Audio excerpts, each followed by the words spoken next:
한국의 부자들이 해외에 이탈하는 게 세계 7위라고 하네요. 그럼 이게 도대체 왜 그런 걸까? 이유에 대해서 살펴보는 그런 기사인데요. 이게 24/7 월스트리트라고 하는 어떤 경제지인데요. 전 세계 순자산 100만 불 이상을 소유한 부자 중에 다른 나라로 이민을 떠난 사람들의 숫자를 가지고 얘기하는 거죠. 근데 한국이 7등 했다라는 거예요. 뭐 왜 그럴까? 분석 기사이라서 살펴봅니다. 우선 첫 번째로요. 1등이요. 뭐 어느 나라일 것 같으세요? 많은 분들 예상하실 수 있을 텐데요. 뭐 1위는 중국이 차지했습니다. 뭐 놀라운 건 아닌데 좀 이따가 더 내용을 살펴보고요. 그래서 대한민국이 7위, 일본이 우리가 관심 갖는 또 나라라고 할 텐데요. 10위를 기록했네요. 그 밖에 뭐 인도가 2위, 영국이 3위, 러시아가 4위, 브라질 5위, 홍콩 6위, 멕시코 8위, 뭐 남아프리카가 9위에 올랐다라고 하는데요. 1위 중국과 관련해서는 지난 10년 사이에 억만장자들이 대거 중국을 떠났다라고 하네요. 그렇죠. 뭐 미국으로 온 중국 사람들 어마어마하게 많잖아요. 그리고 또 코로나 사태로 그 상황이 더욱 가속화됐다라고 하네요. 중국의 어떤 방대한 인구도 무엇보다도 뭐 권위주의적인 공산당 정부겠죠. 국가에 의해 통제된 자본주의를 생각하면 이게 놀라운 일이 아니다라고 신문은 전했고요. 또 중국은 대부분의 이웃 국가들과 이 국경 또는 뭐 영유권 분쟁을 벌여서요. 홍콩, 대만 등과 정치적인 갈등을 계속해서 빚고 있죠. 그리고 또한 미국 슈퍼파워라고 하는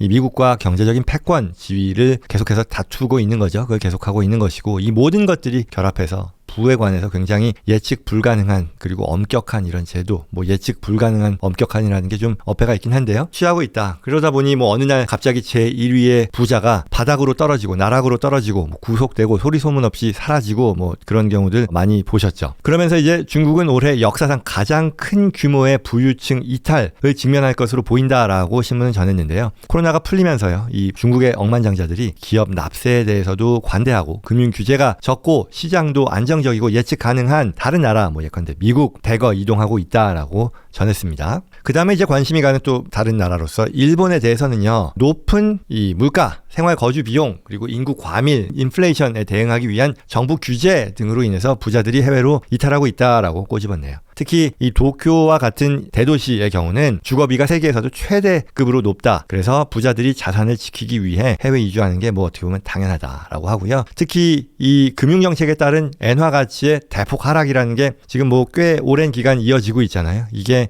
이로부터 일본 시장에 대한 투자를 멈추는 그런 상황이 이어지다 보니 일본을 떠나는 것을 이 일본 내 부자들, 부유층들이 선택하고 있다는 것으로 풀이했네요. 그러면 이제 한국이죠. 원래 한국에 이런 얘기 많잖아요. 돈 많으면 한국이 제일 살기 좋은 나라다. 뭐 이런 말 하지 않습니까? 상당 부분 또 일리 있는 얘기도 하죠. 그리고 뭐 왜 그런 말이 나왔는지도 뭐 알 수 있잖아요. 그런데 7위라고 하면 꽤나 높은 순위라는 거죠. 특히 한국이 전체 7위이지만 숫자로 따지면 뭐 1위인 중국과 전체 인구 대비 뭐 30배 가까이 차이가 나는데 이를 감안하면 이 절대 숫자로서 7위가 나왔다라는 거 굉장히 높은 수준이라고 얘기하는 거고요. 한국의 부유층이 말하자면 인구 대비의 높은 비율로 해외 이민에 나선 것으로 풀이된다라고 신문은 정하네요. 그래서 한국에 대해서는요, 신문이 평가하는 것은 아시아에서 가장 성공한 이 경제국 중에 하나이면서요. 지난 수십 년 동안 정말 폭발적인 성장을 이뤘다라는 거죠. 뭐 사실이죠. 전무후무하죠. 세계사적으로도. 그런 성장을 이루었고, 그래서 많은 억만장자들이 생겼는데 생활비가 더 싼 곳으로 자신들의 부를 움직이려 한국을 떠나고 있다라는 거죠.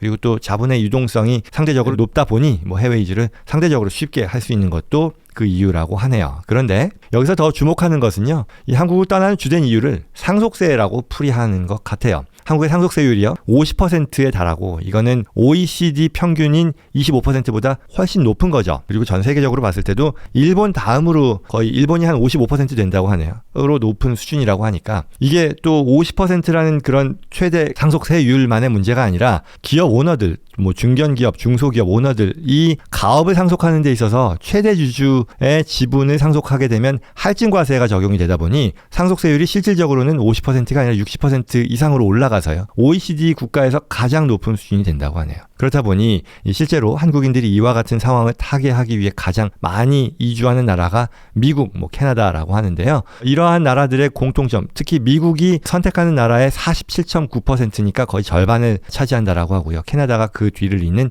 20% 정도 된다고 하는데요. 공통점이 이제 영어권 국가이면서요. 그리고 상속세율, 그리고 면세 한도가 한국보다 크게 낮거나 아니면 뭐 캐나다 같은 경우는 상속세가 아예 없는 거죠. 그리고 미국 같은 경우도요. 뭐 제가 늘 얘기하는 거지만 상속세율이 40% 이나 미국 거주자들에 대해서 면세 한도가 굉장히 크잖아요. 부모 1인당 유산에 대해서 평생 증여세 면제 또는 증여 상속 면제 금액이라는 것이 금년 기준 23년 기준 1,300만 불에 달하고요.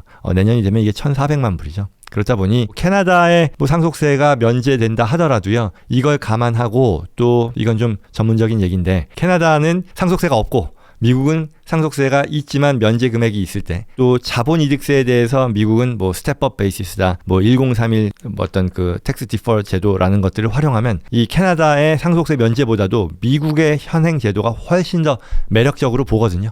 anyway 그거는 오늘의 주제는 아니니까 넘어가면 아무튼 이러한 부유층들이 한국의 부유층들이 막대한 상속세를 물어야 하는 상황이 되다 보니 상대적으로 비용이 낮은 이러한 투자 이민과 같은 것들을 고르게 되는 현상 상황이다라고 얘기를 했네요. 실제로 작년이었었죠. 이 넥슨이라고 하는 굉장히 큰 게임사의 오너, 파운더였죠. 김정주 넥슨 창업자의 그 상속이 발생했을 때 거의 10조 원대에 이르는 상속 자산이었는데 유가족들이요 부담하게 된 상속세가 6조 원에 달았다고 하네요. 그리고 유족들이 이걸 현금이 당연히 없다 보니 기획재정부에요. 이 지분을 30%를 물납했다라는 거죠. 그러다 보니 정부가 이제 말 그대로 상속세가 발생하면 정부가 오너가 된다라는 말이 과장만이 아닌 건데 넥슨의 2대 주주에 오르는 그런 상황이 됐었다라는 거죠. 이건 하나의 사례이긴 합니다만 그런 부담들로 인해 한국의 부유층의 해외 이탈이 7위에 달하게 됐다라고 하는 그런 기사의 내용 전달해 드렸습니다.